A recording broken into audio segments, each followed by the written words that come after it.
Hello, and welcome to the short Vort on Parshas Vayeitzei. I have three short Divrei Torah from Rabbi Efraim Shapiro, and it starts off in Perchav Ches, Pasuk Yud Aleph. It says, "Vayikach me'avnei hamakom." Yaakov was about to lay down to sleep, and he wanted to protect himself from the environment, from the lions and animals. And he put them around these rocks around his head. Few pasukim later, though, in Pasuk Yud Ches, when he got up in the morning after his famous dream of the angels going up and down the ladders, so there it says that he took the stone, only one stone. So what happened here? So Rashi, as many people know, Rashi says that he brings down the Midrash Rabbah that the stones were arguing about amongst themselves. Who's going to get the tzaddik to lay on them? This one says, I want to be the tzaddik to lay his head on me. This one said, I want the tzaddik to lay on me. And each one wanted the zechus to have the tzaddik's head lay on them. What did Hashem do? Hashem rolled them all up into one big stone, and then the tzaddik was able to sleep on that stone. So the Gerrer Rebbe asks, but how does this solve the question? He's still going to sleep only on 5% of the rock. He's not sleeping on the whole stone. So the Gerrer Rebbe says it teaches a lesson that when the rocks viewed themselves as individuals, then they would argue and they would complain and they wanted their individual rights.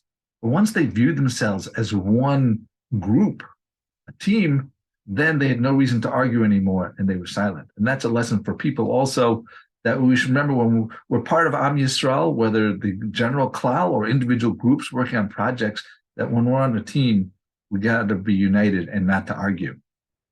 Moving on to Perek Chaf Tes, Pasuk Daled. So Yaakov approaches the well where he's to meet his future first wife or second wife, his chosen wife, Rachel. So it says there, Vayomer lahem Yaakov, Achai me'ayin atem. Yaakov said to these shepherds that are waiting around the well, my brothers, where are you from? Vayomru me'charan anatu, and they responded that we are from Haran, which is good news because that's where Yaakov had family.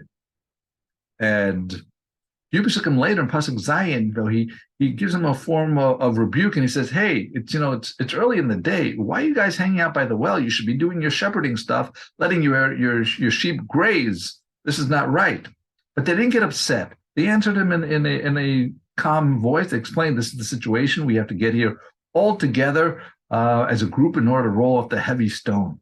And therefore, you would think that they would not be willing to listen to this stranger. But because he greeted them, achai, in a warm way, he showed that he cared about them, then it was easier for him to give rebuke. I'm not saying it's easy and people aren't so receptive then, but if they know you care, it's easier to have the savlanus, the patience to absorb some type of a message of rebuke and criticism.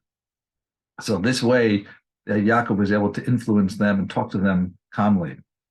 And if we go, same pasuk, Vayomer Yaakov, Yaakov said to them, and he asked, where do you know, where are you from? And then they responded, Vayomru, they said, Mecharon. Then he says, Vayomer Lahem, in the next pasuk Daled and Perek Chaf Tes, Hayidatem es Lavan, and they responded, Vayomru Yadanu.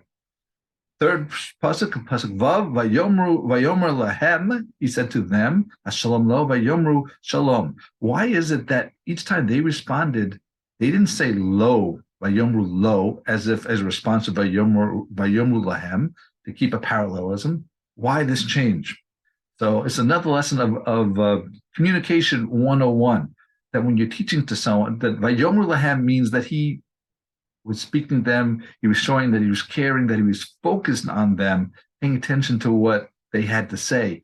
Whereas when they responded to him, it was like someone who didn't care as much about responding. Yeah, we're saying the words, we're moving the lips, but there's no real connection there.